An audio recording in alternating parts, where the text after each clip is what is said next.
Bem-vindo, bem-vinda. Estamos ao vivo aqui na Twitch para falar a respeito de dois temas que, olha, meu amigo, é aquele que aqueceu a alma das pessoas no passado, aquece atualmente e penso para sempre será aquele de maior relevância.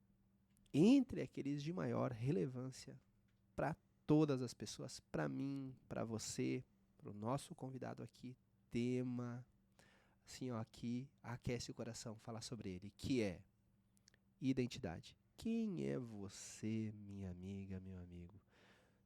Tenho certeza absoluta que tu já se perguntou quem sou eu nesse planeta Terra. E depois, qual o meu propósito? Meu Deus, eu não consegui ainda identificar qual é o meu propósito nessa vida. Para que eu nasci? Para que eu vim para cá? Tem dúvida sobre isso? Então vem com a gente. Ei, sabe aquela pessoa meio perdida que você conhece? Meu, não sabe para onde vai? Não sabe de onde veio? Manda o link para ela, que hoje a gente vai conversar sobre esse assunto muito, mas muito massa e que eu tenho certeza vai nos colocar num outro momento depois desse bate-papo aqui. Beleza? Então, não esquece, manda o aviãozinho, chama essa galera pra cá, fica com a gente que eu tenho certeza absoluta esse podcast vai te ajudar, vai nos levar aí para um outro patamar. Então vem aqui comigo conhecer esse cara que está aqui para nos ensinar, que está aqui para nos ajudar no dia de hoje. Pastor Cris. Muito bom dia, Dr. Moraes. Bom dia. Aqui registrado, primeiro, o meu agradecimento por ter aceitado o convite, tá? Se me permite dar um bom dia para a galera e seja bem-vindo. Eu, da mesma forma, né, quero agradecer, Dr. Moraes, né, por esse convite. Para mim também é um privilégio, uma honra poder estar aqui com o senhor nessa manhã. Obrigado. E desafiador, né? A gente conversava, trocava uma ideia nos bastidores e tu colocava o quanto foi a jornada desafiadora para a gente estar aqui batendo um papo, né? Que surgiu alguns imprevistos no dia de ontem, hoje de manhã e realmente diante de todos os desafios assim, não, o compromisso é estar lá eu vou estar. Então eu reitero que o meu agradecimento pelo carinho, o meu agradecimento pela situação do teu comprometimento em estar aqui, Pastor Cris, a gente se sente lisonjeado. E daí vem a grande pergunta, né? Pastor Cris, quem é o Cris? Conta aí pra nós. Agora eu fiquei curioso. Eu nunca te fiz essa pergunta, em que pese várias vezes a gente ter conversado em alguns eventos que a gente se encontrou, em alguns momentos que tu estava aqui na frente do escritório buscando a tua pequena, e sempre gostei de bater um papo contigo. Sempre que a gente conversa, tem alguma história que eu fico pensando. Tu é um bom contador de história e não por outros motivos, mas principalmente esse, porque, cara, tem uma coisa que eu acredito muito, que é o seguinte: as histórias conectam. Sempre que eu tô contigo, tem uma história que tu conta e que fica no coração a lembrança. Quem é o Pastor Cris? Quem é esse bom contador de história? Pastor Cris é uma pessoa muito simples, né? Uma pessoa, um cidadão batistense, né? Nasci no dia 3 de maio de 1975, completei esse ano 50 anos, apesar que tem cara de jovem, né? Ninguém me dá 50 anos, completei um jubileu, né? E nasci na cidade de Brusque, porque em 1975, normalmente as pessoas, cidadãos de São João Batista, ou nasciam em Brusque ou nasciam em Nova Trento. O hospital aqui na época não estava muito bem preparado para receber novos bebês. Então era muito comum crianças nascerem em Nova Trento ou Brusque. Eu acabei nascendo em Brusque, né? Então hoje eu digo que eu tenho dupla cidadania. Eu nasci em Brusque, mas morei uma grande parte da minha vida aqui. Então eu sou um cidadão daqui,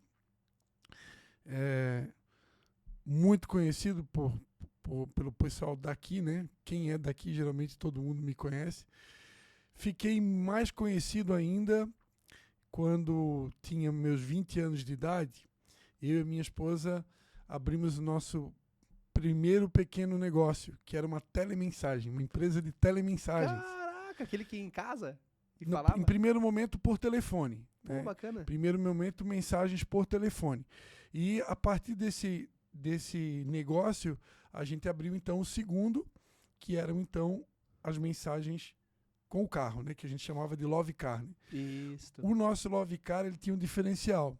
Eu coloquei todo o equipamento de som no carro, eu ligava o meu violão no carro e a minha esposa cantava ao vivo. Cantava em português, cantava em inglês, cantou até acho que em italiano, né? As músicas da época, né? Então a gente era contratado para fazer homenagens do Dia das Mães, Dia dos Pais, aniversário, 15 anos, aniversário de 15 anos, formaturas, todo tipo de evento que você imaginar. A gente correu todo o Vale do Rio Tijuca, Cidade de Brusque, Itapema, foram quase 1.000 homenagens no intervalo aí de 2, 3 anos. A gente vivia na estrada fazendo essas homenagens. Meu amigo. E a gente ficou muito famoso por isso, na época, né? Sim. E o que direcionou tu e tua esposa para esse caminho aqui? Que aqui já nasce aqui aquele despertar do vendedor, né? O que despertou em vocês o intuito de empreender, de trabalhar com vendas ali já no início ali?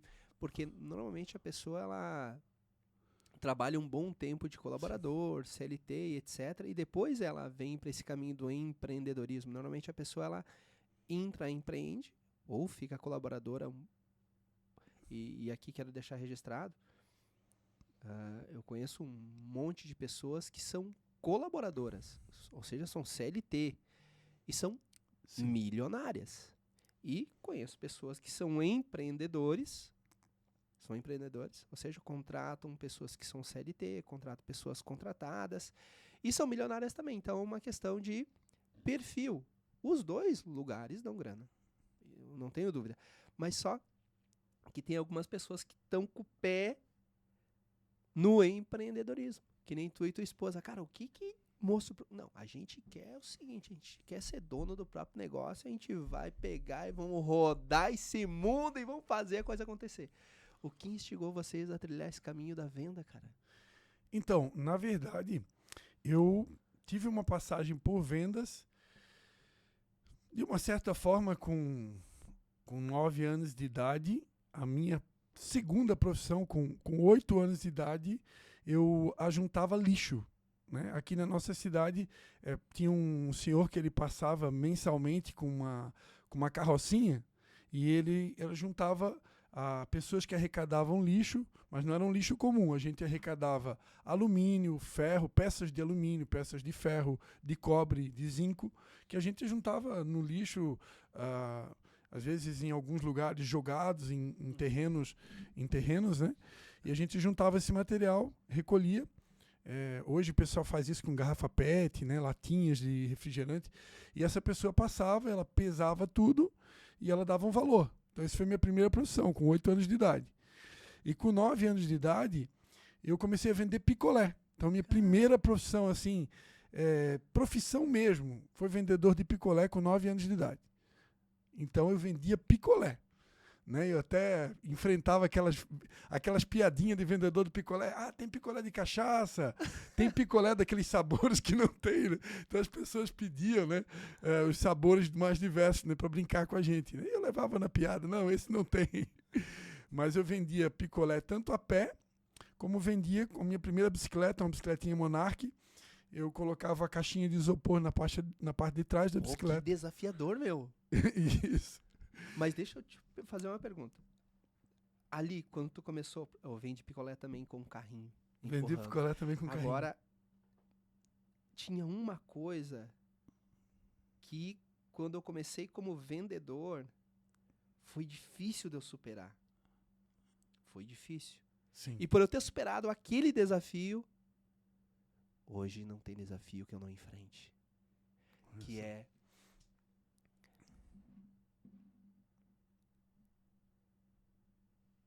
tu chegar na escola e teus amigos dizer, ó, vendedor de picolé. Como que tu enfrentou essa... Tu passou por isso também? Não me lembro de ter passado por isso. Cara, não. eu passei por isso, e isso me deixava sentido, tá? Olha só. Tipo, saía vender picolé na rua, e etc, etc. E chegava na escola, vendedor de picolé. O vendedor.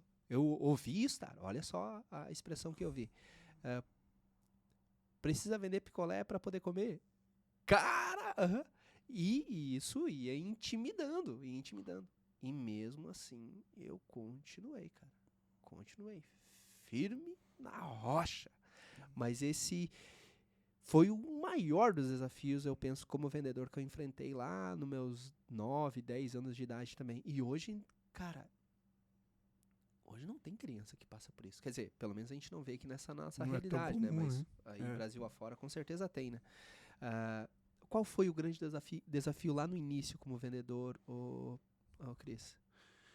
Eu acredito assim, nessa fase de 9 anos você é uma criança ainda, você não... Eu até interpretava de uma outra maneira, né? O que acontece? Meus pais, eles sempre nos educaram, tipo assim, você vai se virar, você vai conquistar o que você precisa, não dependa de mesada, né? Hoje a gente sabe que tem crianças que ganham mesada de pai e mãe, né? Uhum. E eu nunca tive isso, né? Então meus pais me ensinaram, você quer alguma coisa? Então você vai lutar por isso. Você quer ter o teu primeiro salário, o teu primeiro rendimento, então você vai lutar por isso. Tanto é que eu saí vender picolé e depois com 11 anos de idade, eu me lembro que para você tirar a carteira de trabalhador, você tinha que ter pelo menos 12. E eu com 11 anos de idade, eu consegui antecipar a minha carteira de trabalhador, eu fui na prefeitura aqui, consegui lá uma manobra lá para conseguir antecipar a carteira, porque eu queria trabalhar como entregador de jornal.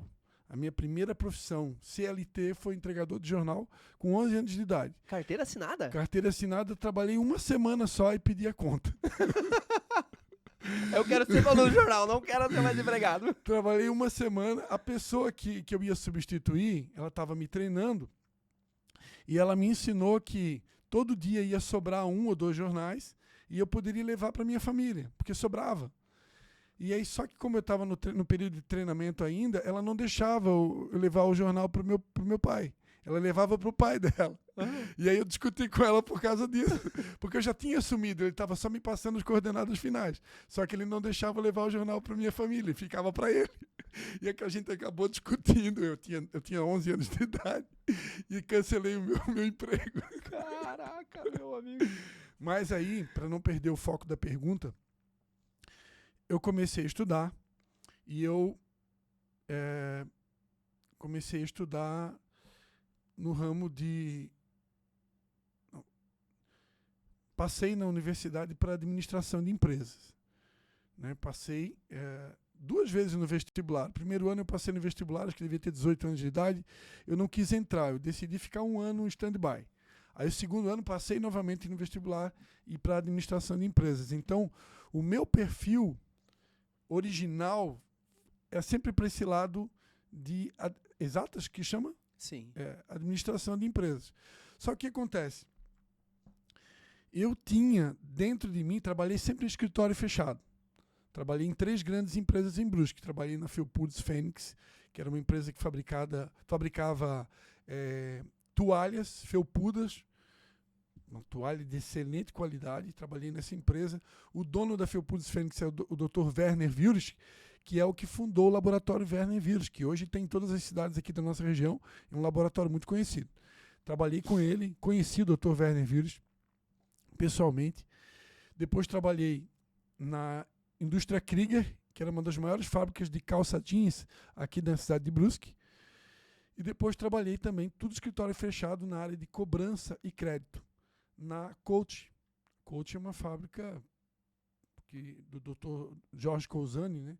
Ela era uma fábrica poderosíssima, ainda tem até hoje a marca Coach. E eu trabalhei no financeiro também. Então, sempre nessa área. Aí o que aconteceu? Isso eu tinha lá 19, 20 para 21 anos de idade. Com 21 anos de idade, eu estava trabalhando em Brusque, na Coach, e a minha esposa, que na época namorada, a Patrícia, trabalhava na rádio de Tijucas.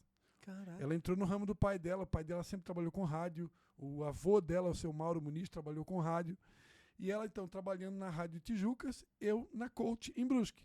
Um dia, ela mandou uma telemensagem para mim essa mensagem, talvez mensagem romântica, né? Tinha muito esse romantismo, né? A gente ficava trocando telemensagem, eu mandava mensagem para ela, ela mandava para mim, tempo de namoro, né? Aquela coisa gostosa, Da né? hora. Hoje não se vê tanto esse romantismo, mas enfim. Numa dessas ela teve um insight. Christian, o que tu acha? Vamos abrir um telemensagem também pra gente? Porque tinha muito pouco telemensagem. Isso pela rádio daí. Não. Um telemensagem particular. Ah, entendi. Mas eu fugi, eu antecipei aqui. E foi aí onde que a gente começou o empreendedorismo. Eu disse, não, então você vê tudo que precisa para investir no telemensagem que eu vou bancar. Eu tinha meu dinheirinho guardado e eu vou investir. Ali começou o empreendedorismo. Mas antes de eu ir para a Brusque ainda, para começar trabalhar nessas 3 empresas e depois a gente começar no empreendedorismo, eu tive uma passagem aqui na cidade de São João Batista, com meus 17 para 18 anos, como vendedor de uma empresa aqui de São João Batista, que era Zunino Materiais e Máquinas para Calçados. Então aí, de fato, foi meu primeiro emprego como vendedor, literalmente fichado, CLT, vendedor. Então eu era vendedor de materiais e máquinas para calçados. Essa foi a minha primeira experiência assim, legítima, tirando a experiência lá dos 9 anos como vendedor de picolé. Essa empresa era na frente do antigo Posto Teixeira ali, né? Exatamente. Cara, exatamente. Eu cheguei nessa empresa comprar peça para uma máquina que a gente tinha na empresa que eu trabalhava na época, 2008, 2009, mais ou menos por ali. Caraca. Essa foi a minha primeira experiência. E essa experiência foi um desafio pessoal. Eu aceitei esse emprego, embora que eu sempre trabalhei... Antes desse emprego, eu trabalhei... Conhece a Oficina Mecânica União aqui em São João Batista? Sim, conheço. São dos meus tios. Eu trabalhei ali, um bom tempo ali. Eu trabalhava como auxiliar de escritório. Então esse também foi um... E antes desse emprego ainda eu trabalhei com os meus pais. Meus pais tinham uma fábrica de calçado e eu me formei em modelista de calçado antes de 18 anos. Uhum. Então eu me formei em modelista de calçado, um curso técnico aqui pelo sindicato de São João Batista. E eu, antes de 18 anos, eu ajudava os meus pais na fábrica de calçado que meus pais tinham.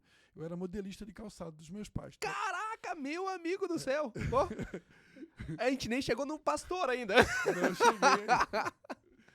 E aí, quando surgiu essa oportunidade para trabalhar de vendedor, isso foi um desafio para mim, porque eu não tinha perfil para vendedor. O meu perfil sempre foi mais administrativo, mais fechado. E eu quero ter esse desafio, quero trabalhar como vendedor. Então eu queria me desafiar. E foi onde que eu aceitei essa proposta aí. E tive aí uns 3 anos trabalhando como vendedor mesmo, uns 2 anos pelo menos, e foi tremendo. Cara, que massa. E aonde nessa jornada surgiu a ideia de pastorear, que é o que tu faz com grande maestria, com grande excelência, Cris? Então, até os 20 anos de idade, aproximadamente 20 para 21, eu tinha um sonho que era ter uma namorada. Até então, a gente chamava naquela época, né, que a gente tinha as nossas ficantes, né? Uhum. Então você ficava com a menina, ia para um baile, ficava com a menina e tal, mas sem nenhum compromisso, né? Mas com 20 anos de idade eu estava já cansado desse negócio de ficar. Então eu queria ter um compromisso sério, eu queria ter uma namorada. Isso há quantos anos atrás? Aproximadamente 30, né? Eu tô com 50 anos. Na época já tinha ficante? Sim. Cara, o que hoje a gente se denomina pra esse relacionamento, então? Porque, tipo, o termo ficante evoluiu, né? Meu, nem quero pensar o que é hoje. Na minha época, com 20 anos de idade, ficante não tinha relacionamento íntimo. Não tinha. Tá. Então hoje... então, existia. Agora entendi a diferença atualmente. Tá. Eu nunca entrei no motel na minha vida, né? Eu entrei no motel depois de casado com a minha esposa. A gente tinha curiosidade de saber como que era lá dentro. Então, depois de casado, um dia a gente passou na frente do motel. Vamos entrar lá para ver como é que é. Caraca. Então, não existia isso, né? E, claro, já existia, mas eu não tive não passei por esse mundo aí. Não vivi esse mundo. Então, ficar mesmo era beijinho, beijinho. Sim. Beijinho, beijinho e amasso. Eu tinha os amassos e os beijinhos. Acabou ali. E acabou aí. E aonde surgiu ali a questão ali do se envolver com o pastoreado? Isso, aí o que acontece? Então eu tinha o desejo de ter uma namorada. Aham. E aí a minha mãe, na época, ela passou por uma transição, ela é de família muito católica, e ela teve uma transição para uma igreja evangélica. Né? Os meus pais, né? E a minha mãe conheceu uma menina, chama Patrícia, e a minha mãe então trabalhou meio de cupido. Você tinha que conhecer essa menina, essa é uma menina para casar. Caraca, e a minha mãe trabalhou que meio de massa. cupido, tu tem que conhecer ela. E aí eu fui convidado para participar de um culto evangélico, onde a minha futura esposa estaria, e eu fui convidado para tocar violão nesse culto. Eu tocava violão no grupo de jovens da Igreja Católica aqui, de São João Batista. E tocava violão no grupo de jovens da igreja em Nova Trento. Eu ia de bicicleta tocar no grupo de jovens lá nos sábados. Sem bicicleta, sem marcha, sem nada. Isso já era com 18 anos. Já com 18 anos eu fazia esse trabalho aí. De ir para Nova Trento, né?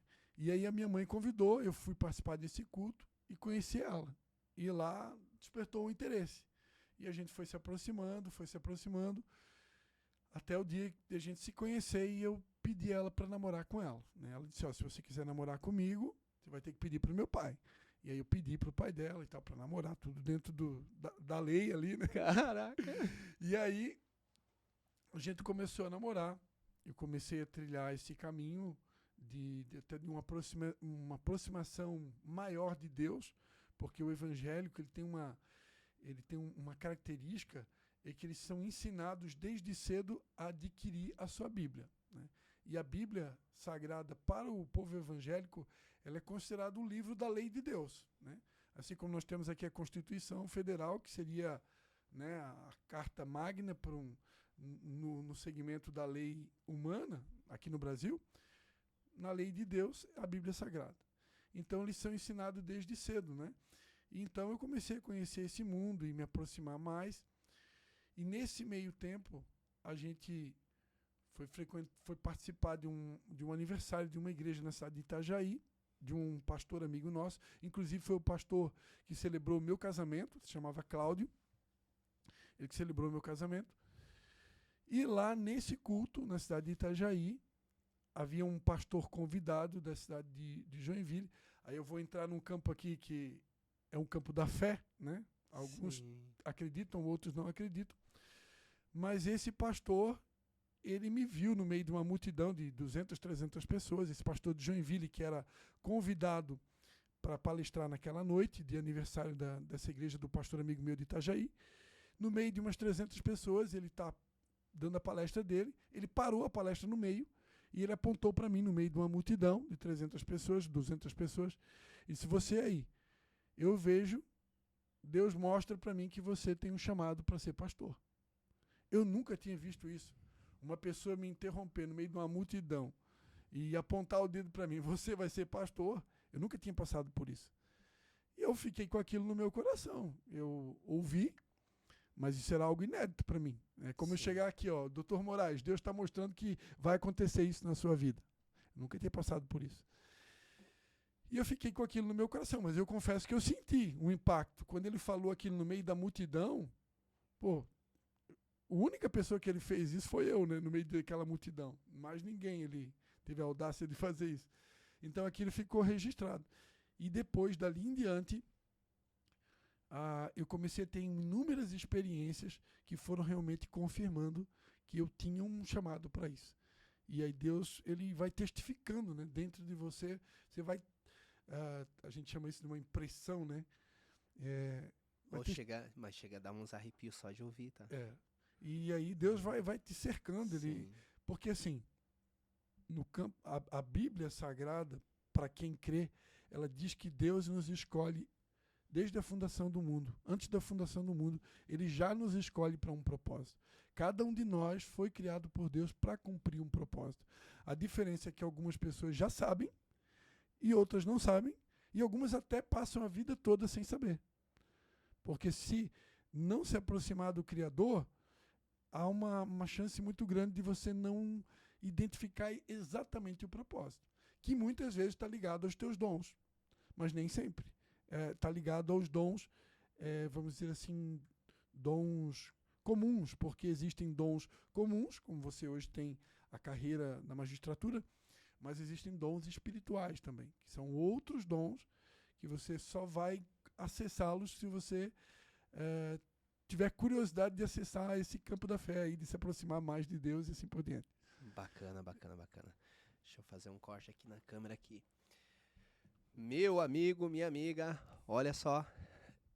Encerramos aqui o primeiro bloco.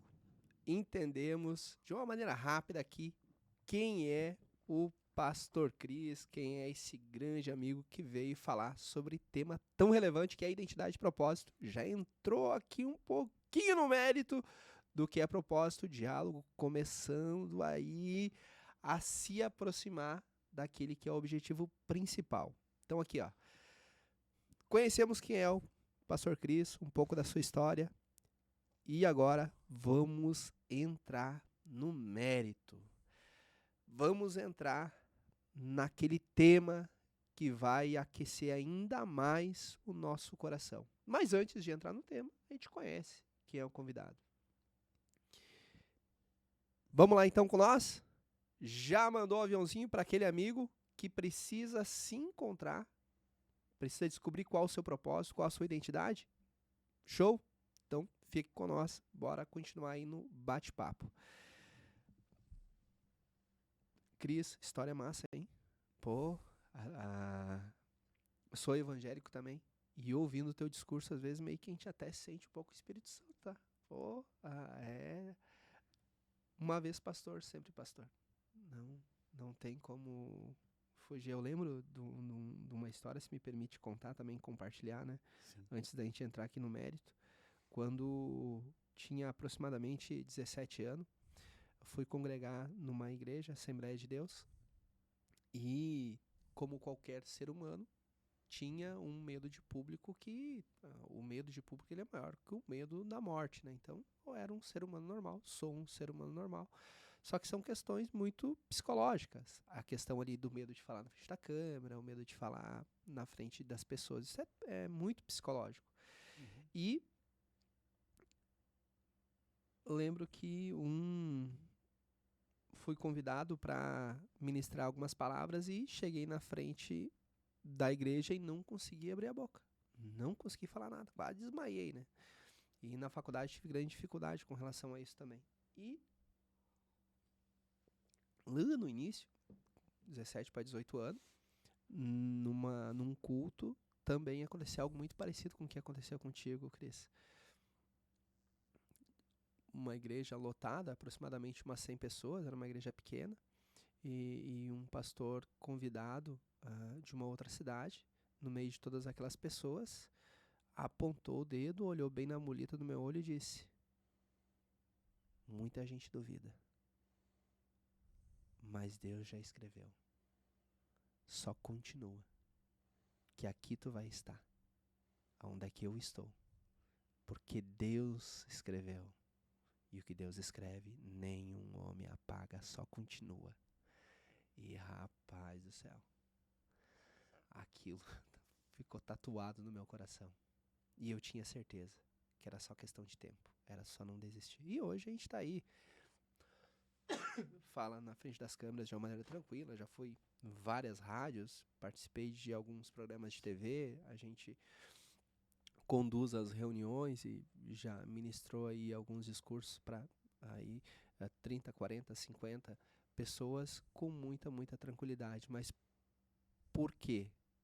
E daí a gente entra no tema que é objeto aqui do nosso bate-papo e penso com tranquilidade a gente vai poder abordar ele.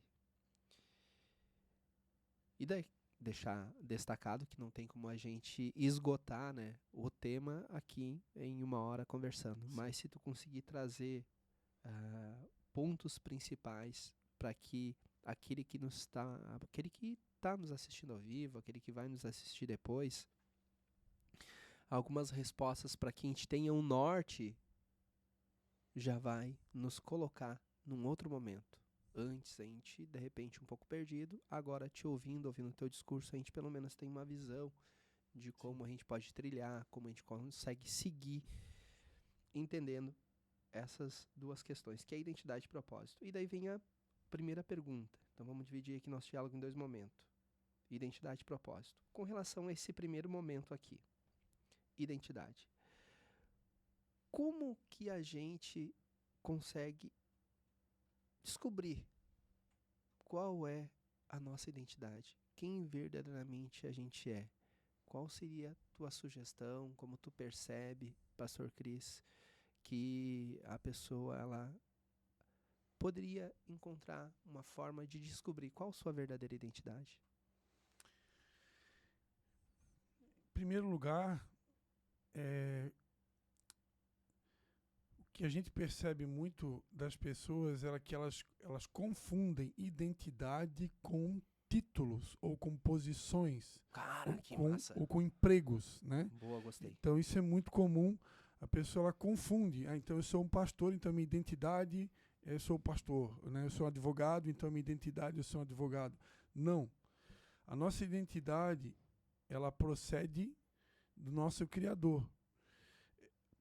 Não tem como falar sobre esse assunto sem entrar no campo da fé, né? Eu estou aqui primeiramente como um pastor, né? E nós cremos que a Bíblia Sagrada é um livro inspirado por Deus. E nós aprendemos que todos nós somos criaturas de Deus, fomos criados por Deus. E como fomos criados de Deus, nós viemos dele, né? E a Bíblia Sagrada vai dizer no Evangelho de João, capítulo 1, que aqueles que acreditam que Jesus Cristo é o Filho de Deus, se tornam também filhos, como ele, filhos de Deus. Então, a minha identidade hoje qual que é? Eu sou um filho de Deus, né? Você foi criado por Deus. Então, você é um filho de Deus. Todos nós viemos de Deus. Então, essa é a nossa maior identidade, né?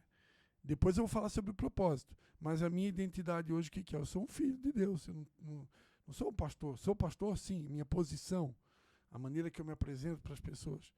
Mas eu sou um filho de Deus, né? E isso faz com que eu tenha uma autoaceitação. Porque eu sou filho do Criador do universo. Né? Você também, né? Então, essa é a minha identidade. Essa é a nossa identidade original. E o ser humano, por se distanciar do Criador, ele acaba perdendo essa identidade, né? Perfeito. Cara, isso é se a gente ter clareza de que a gente é imagem e semelhança de Deus. Exatamente. E que isso não se confunde com o momento que a gente está, porque eu estou advogado. Sim. Isso eu estou. Tu está vendedor. Sim. Mas quem eu sou, quem eu era e quem eu sempre vou ser, é a imagem e semelhança do Criador. E como não cair nesse limbo que é tu colocar na frente quem tu é como profissional e não quem tu é realmente enquanto filho do Criador. Porque se a gente coloca na frente quem a gente é, eu acho que começa a surgir a soberba. Por exemplo, eu sou o Dr. Moraes. Eu estou. Como que tu guia as tuas ovelhas para que elas não caiam nessa armadilha, o limbo de se achar o Criador, né? Então, eu sou. Ê, meu amigo! Aí dentro dessa pergunta, né, eu sou muito agradecido a Deus porque Deus me deu um nome, que isso também está ligado à minha identidade, e dentro do assunto da identidade, eu sou o Christian. Eu me chamo Christian. E coincidentemente, eu sou muito apaixonado pelo estudo dos nomes, né? Eu aprendi que cada nome tem um significado. O judeu, por exemplo, quando ele coloca o nome de um filho, esse nome tem um significado. Ele não coloca um filho sem significado. Por exemplo, Paulo, que é um nome bíblico muito conhecido. Paulo significa pequeno. Não pequeno de estatura, mas pequeno em relação à humildade, né? Então, todos os nomes bíblicos têm significado. Eu coloquei o nome da minha filha Anne. Anne significa oração. Levi significa aquele que une. E Christian é um nome inglês que, traduzindo para português, é cristão. Você olhar no dicionário, cristão em inglês é Christian. Caraca, que massa. Então, se você for olhar no dicionário da língua portuguesa o que é Christian, o que é um cristão, está escrito lá no dicionário, aquele que segue a Cristo. Então eu ganhei de nascença um presente de Deus, o meu nome se chama seguidor de Cristo. Então essa também é, com certeza, a minha identidade. Eu já nasci como alguém que segue a Cristo. E aí eu vou te responder a pergunta: como que eu faço para ensinar as ovelhas, né, a não se ensoberbecer? Ensinando a elas o principal ensinamento de Cristo, que foi: aprendam de mim, que sou manso e humilde de coração. Jesus, o principal ensinamento dele foi a humildade. A Bíblia Sagrada diz que ele, sendo Deus, ele tomou a forma humana. Ele mesmo sendo em forma de Deus, ele tomou a forma de homem.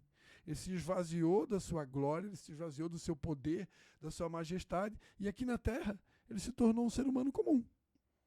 Tanto é que a Bíblia vai dizer em Isaías 53 que, olhando nós para ele, beleza alguma havia para que o agradasse. Então Jesus, ele era tão comum que as pessoas olhavam para ele e chegava a ser desprezível. Então, se o meu grande líder, o meu grande modelo, foi o maior exemplo de humildade que o mundo já viu, desde quando nasceu numa manjedoura, né? Nasceu num tabernáculo. Num período onde havia a festa das cabanas. Mas isso é uma outra história. Mas se eu sigo a ele e o maior ensino de Cristo é a humildade, então eu preciso transmitir isso para as pessoas. E eu preciso me esforçar muito para praticar isso e, ao mesmo tempo, ensinar. Porque não tem como seguir Jesus e me tornar uma pessoa soberba, orgulhosa, prepotente. Não combina, né? Não combina. Tá, e como que, nessa mesma linha, beleza, então, para a gente descobrir a nossa identidade, a gente fecha os olhos e entende que nós somos a imagem e semelhança de Deus. Essa é a nossa identidade e a gente está intitulado... Identidade original, né? Isso. E daí depois tem a identidade ali enquanto RG, a identificação, né, questão jurídica, e depois nós temos as nossas profissões que a gente está nela por determinado período. Eu estou advogado, um dia eu posso deixar de ser advogado quando não conseguir advogar mais, lá nos 80 anos, 90, talvez 100. E, olha só, nessa jornada, pastor, da gente entender que a gente é a imagem e semelhança de Deus, nós passamos por alguns desafios, que é a gente encontrar pessoas que são difíceis de lidar e nós deixarmos aflorar uma forma de se expressar que magoa as pessoas, que entristecem. Como a gente conseguir ter essa mansidão, ter essa calma, ter essa paz e não deixar, às vezes, a nossa identidade, o nosso poder, ele vir em primeiro lugar em detrimento de que realmente a gente tem que ser, como tu colocava anteriormente, ser manso, ser pacífico, porque esse é um grande desafio, eu ouso dizer, até para um pastor, porque tu ensina,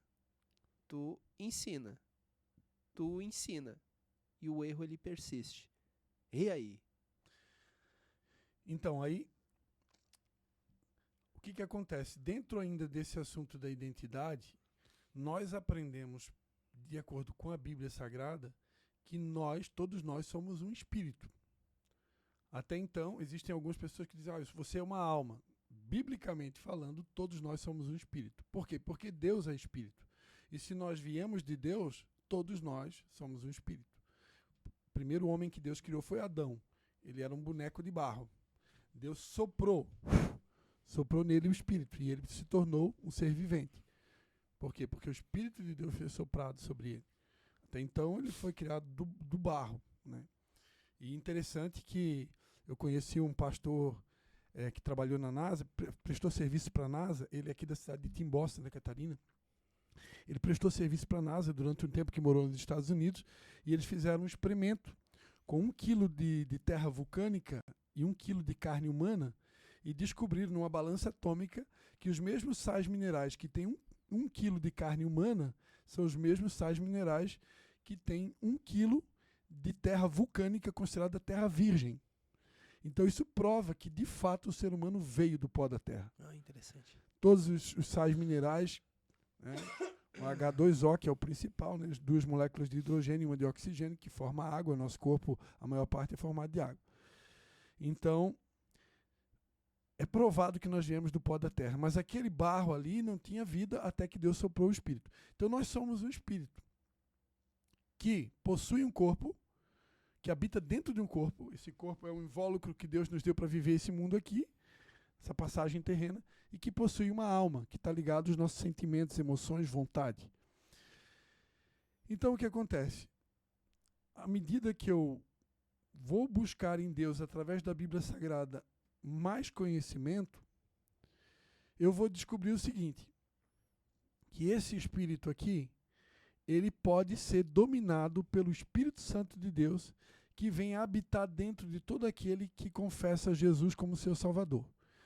Biblicamente, quando eu confesso, quando eu creio que eu sou um pecador, que eu preciso de um Salvador, e Jesus, ele é Salvador, no momento da minha fé, a Bíblia Sagrada diz que o Espírito de Deus ele vem morar dentro de mim. Isso é chamado de batismo no Espírito, né? E ele vem morar dentro de mim. E é esse Espírito Santo, que é o próprio Deus morando dentro de mim, que me dá a capacidade de me autocontrolar, de me autodominar. A gente chama isso de domínio próprio, que é também conhecido na Bíblia como fruto do Espírito. Se eu tentar me autocontrolar sem a ajuda do Espírito Santo, eu até posso fazer isso. Mas é muito mais difícil. É o que acontece. As pessoas, às vezes, no seu ambiente de trabalho, acontece uma situação de estresse, de perturbação, de ofensa. Ela tenta se dominar na força do braço, como a gente costuma dizer. Ela pode até tentar, mas muitas vezes ela vai acabar fracassando. Agora, quando você conta com a ajuda do Espírito de Deus, você está ali zangado, você está furioso, está com vontade de falar tudo que vem na sua mente para falar. Mas você faz uma oração de 30 segundos, de 10 segundos. Espírito de Deus, me controla, me segura. Aí você vai ter uma intervenção divina. É o próprio Deus agindo. Ele vai segurar os teus braços, ele vai segurar a tua boca, ele vai segurar. Caraca. E você consegue agir com tranquilidade. Sim. Cara, que bacana, né? Que bacana. Quem não tem o Espírito de Deus acaba tendo vai ter que tentar fazer isso na força do braço, é muito mais complexo. Sim, eu vou te dizer que... Cara, que insight. Então, a gente, quanto mais distante de Deus... Mais vulnerável. Mais vulnerável e... Se ausente o contato com Deus, é o início da anarquia. Porque daí tu deixa aparecer o teu eu que tu é, e não a tua real identidade, né? E daí é onde pode acontecer, eu ouso dizer até ditadura, ouso dizer até atrocidades, porque daí tu deixa a tua identidade, né, real, que é quem realmente tu é. Ele passa a adotar uma outra identidade. Uma outra identidade, daí essa outra identidade ela toma ela conta. Ela não está ligada à identidade original. Tem até um texto em Romanos, capítulo 1, que fala que o homem, por ter rejeitado o conhecimento de Deus, ele entrega essa pessoa às suas paixões e desejos. Uhum. É mais ou menos assim. Você, enquanto morais, enquanto ser humano, enquanto homem, tem oportunidades de se aproximar de Deus e de conhecer o seu Criador. E você rejeita esse conhecimento, então Deus ele te dá uma liberdade para você fazer as escolhas e ser quem você quiser. E você acaba muitas vezes indo por um caminho totalmente diferente do projeto original de Deus. Perfeito. Tá, e olha só. enquanto pastor, Cris, vendo o momento que a gente se encontra, sobretudo as ovelhas, né? Sobretudo as pessoas que, de algum modo, vão se distanciando pela correria do dia a dia, pelo estresse, pelos compromissos. Umas 2 formas ou 3 da pessoa utilizar um formato, uma metodologia, para que ela não se afaste, mas ela se aproxima. E eu acredito muito em metodologia, acredito muito em agenda, acredito muito num formato. Por quê? Porque quando tem uma metodologia, quando tu tem um formato, é fácil de tu não perder o caminho. Sim. Agora, quando não tem uma metodologia, quando não tem um formato, quando não tem uma agenda, é bem fácil de tu se perder no caminho. Então, se pudesse colocar para nós 3 formas, classicamente dizendo, né, olhando o formato contemporâneo, 3 dicas aqui, ó, para ti não esquecer da tua real identidade, para te não esquecer do teu real caminho. Porque se a gente não ter uma metodologia, não ter um formato, é bem fácil do estresse nos pegar e a gente se empoderar de quem a gente acha que é, né? E sobre o que a gente acha que é. Eu, Dr. Moraes, advogado, eu daí querer tocar o pau aí e daí me distancio de Deus. E daí fica um pouco delicado. Então, respondendo, se me permite fazer a pergunta de uma maneira objetiva. Sim. 3 formas para que a gente não se afaste da nossa real identidade. 3 dicas para que a gente realmente se aproxime de Deus e não se distancie dele. Coincidentemente, nesse exato momento que a gente está falando aqui, a minha filha primogênita, né, que é sua funcionária, está fazendo um retiro, né? Então, a iniciativa de querer buscar o seu Criador, de se aproximar de Deus, né? Então, primeiro ponto, eu preciso fazer uma autorreflexão e um check-up pessoal e saber como que está o meu relacionamento com Deus. Ele existe? Ele não existe? O quão distante eu estou dele? Eu preciso, em primeiro ponto, desejar me aproximar dele. Nós cremos num único Deus, que se manifesta na pessoa do Pai, do Filho e do Espírito Santo, né? Um Deus que é triuno. Porém, existem outros deuses, né? Nós respeitamos, mas o Deus que nos deu essa identidade, ele é um. É o Deus que nós estamos mencionando aqui o tempo todo. Então, eu preciso querer me aproximar dele. Primeiro ponto, tem que me aproximar de Deus, né?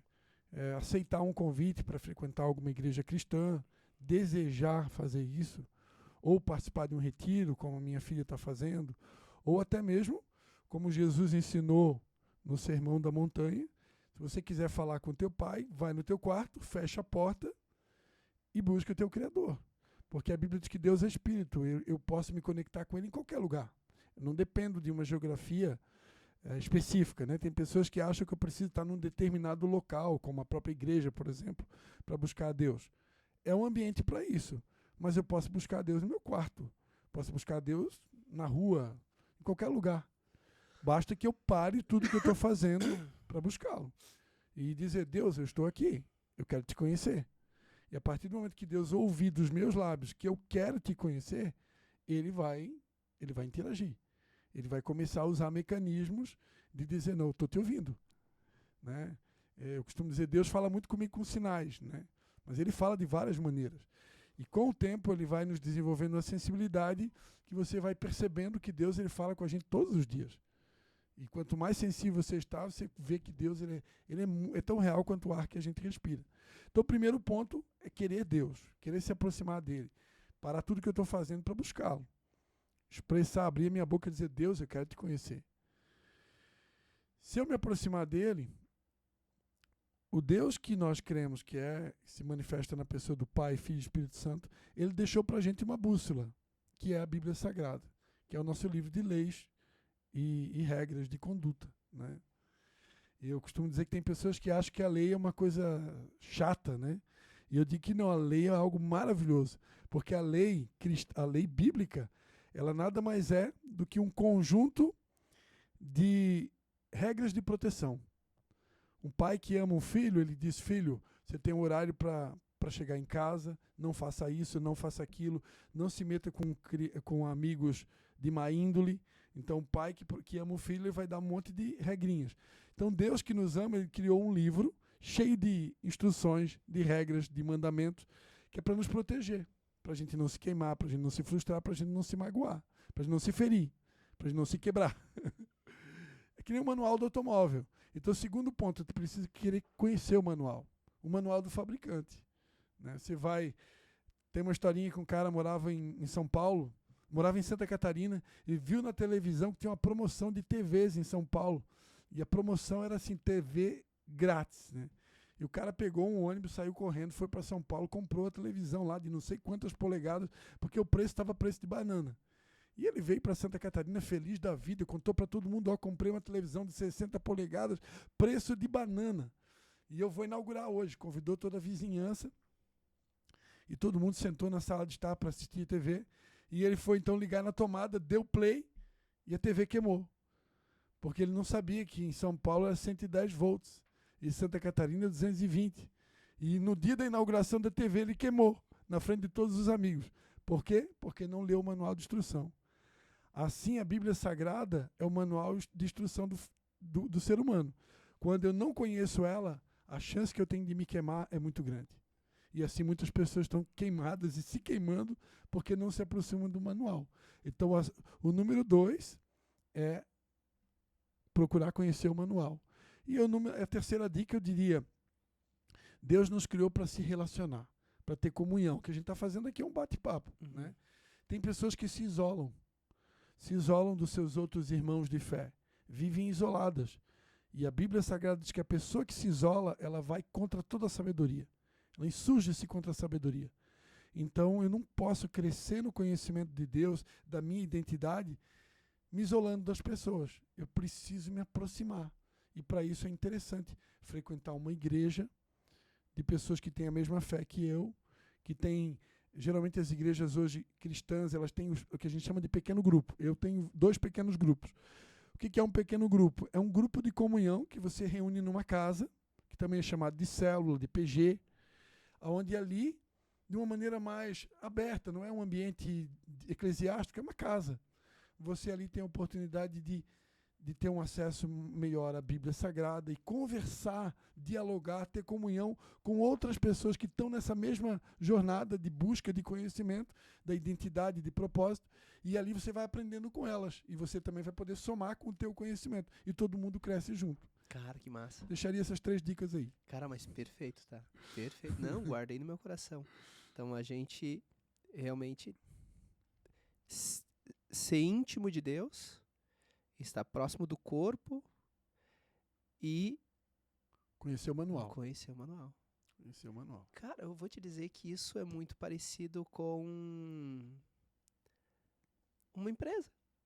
Porque, veja bem, quando a pessoa chega no escritório moral de advocacia, ela tem que conhecer o manual. Se não conhecer o manual, não... O horário, o que vai fazer, qual a máquina. Depois, tem que interagir com as pessoas. E por isso a gente tem uma reunião onde todo mundo participa.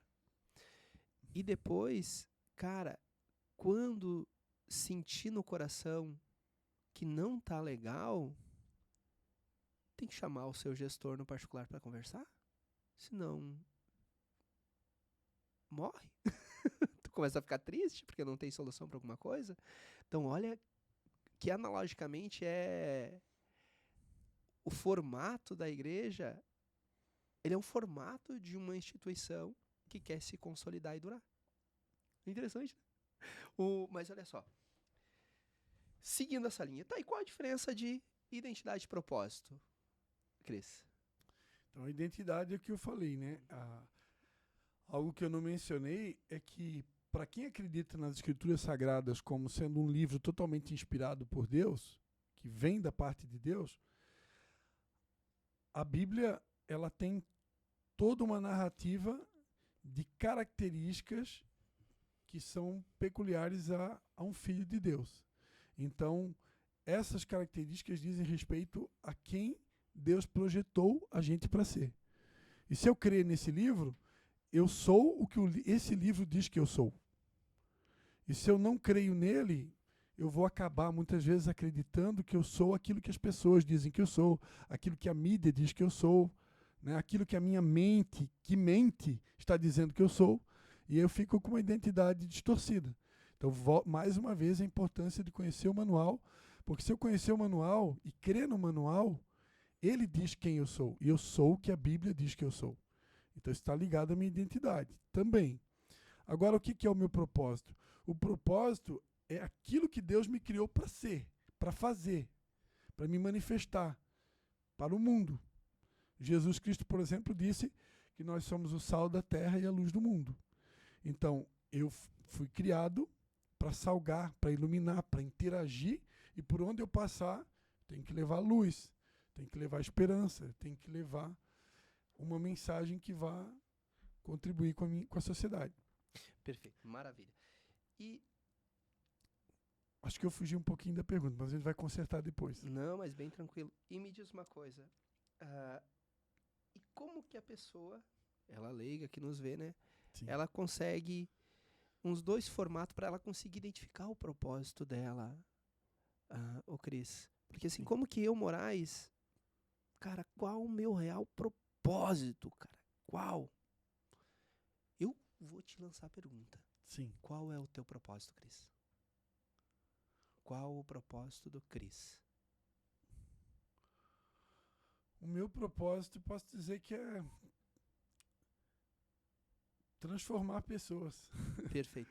E como que o João, a Maria, o Pedro, como eu, Moraes, consigo identificar como uma metodologia para mim encontrar o meu propósito? Sim. Porque, cara, enquanto não encontrar o seu propósito, fica perdido, cara. Enquanto eu não encontrei o meu propósito, Moraes, eu ficava perdido, cara. Às vezes Sim. até fico, qual? Cara, pra que eu tô nesse mundo, meu? Sim. Agora, quando eu identifiquei o meu propósito, eu levanto mais cedo, vou dormir mais tarde, às vezes eu nem durmo. Atrás dele. Exatamente. Uma sede, uma fome que nem leão. Meu Deus do céu, cara. Então, para identificar uma profissão, você sabe que hoje as pessoas fazem esses cursinhos, né? Hoje tem disponível até gratuitamente na internet, pesquisas onde você vai avaliar todas as suas qualidades, seus pontos fortes, ponto fraco, e ali você vai identificar se você tem um perfil para ser advogado, um perfil para ser médico, para ser dentista, para ser empresário, com essas perguntas e respostas. Outra ideia, tem um amigo meu até no Rio Grande do Sul que ele desenvolveu um projeto onde você passa um dia, 2 dias trabalhando no local onde você gostaria, pode ser a sua possível profissão. É assim que as pessoas fazem. Agora, para identificar um propósito, a maneira crucial é buscando a Deus em oração. Não existe outro jeito. Porque se Ele é o meu Criador, ninguém melhor do que Deus para saber exatamente qual é o meu propósito, para que Ele me criou. Então, eu preciso me aproximar dEle. Não tem outro jeito. Eu preciso dialogar com Ele. Eu preciso conversar e pedir a Ele. Pedir a Ele que me revele. E Ele nunca vai revelar para você o seu propósito tudo de uma vez só. Ele vai te dar as coordenadas iniciais. Ele vai te apontar um caminho, ele vai te abrir algumas informações para você não ficar perdido. E dependendo do tamanho do teu propósito, da magnitude do teu propósito, Deus ele vai te revelando meio que conta-gotas. No decorrer do tempo,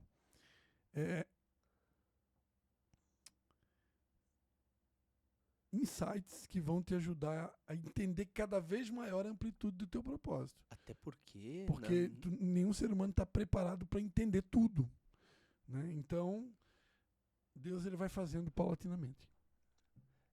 E tem total sentido o que tu fala, porque é a conta-gotas. Porque se não for a conta-gotas, se afoga. Não consegue.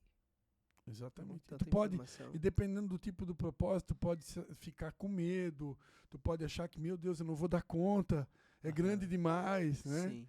Imagina se Deus vem e fala para você nessa manhã que ele tem um projeto para ti como advogado que vai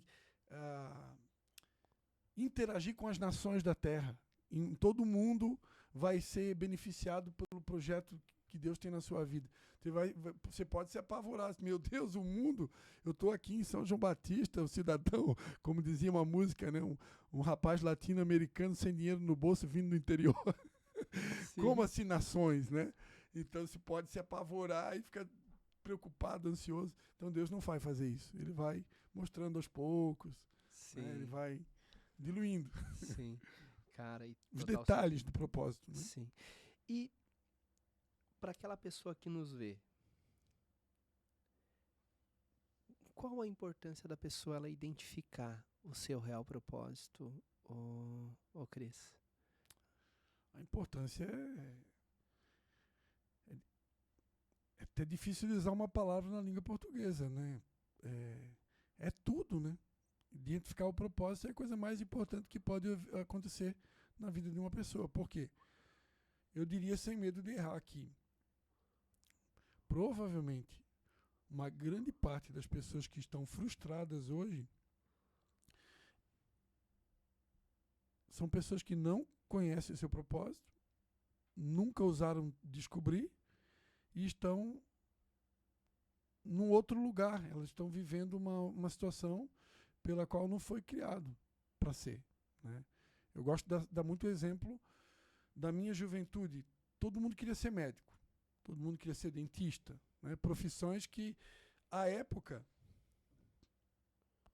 financeiramente, hoje mudou, né? Hoje tem pessoas aí que montam uma startup e ficam milionários de um ano para o outro com a mídia digital, né? Uhum. Hoje tudo é muito mais rápido. Tem pessoas que têm uma ideia e aquela ideia torna ela milionária.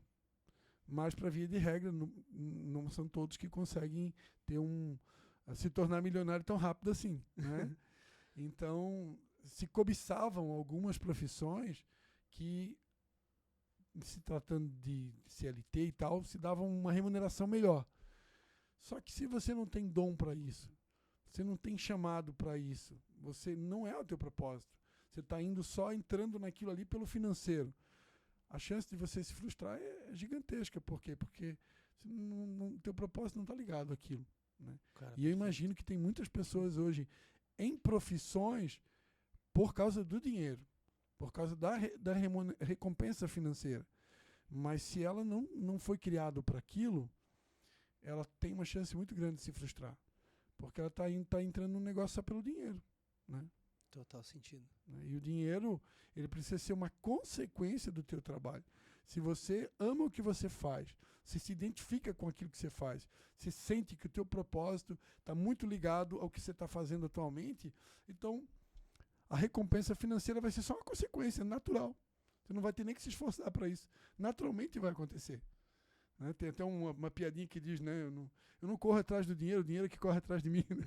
Então, a recompensa financeira vai correr atrás de você. Porque você está fazendo tão naturalmente bem feito aquilo que você foi criado para fazer, que o financeiro vai te alcançar naturalmente.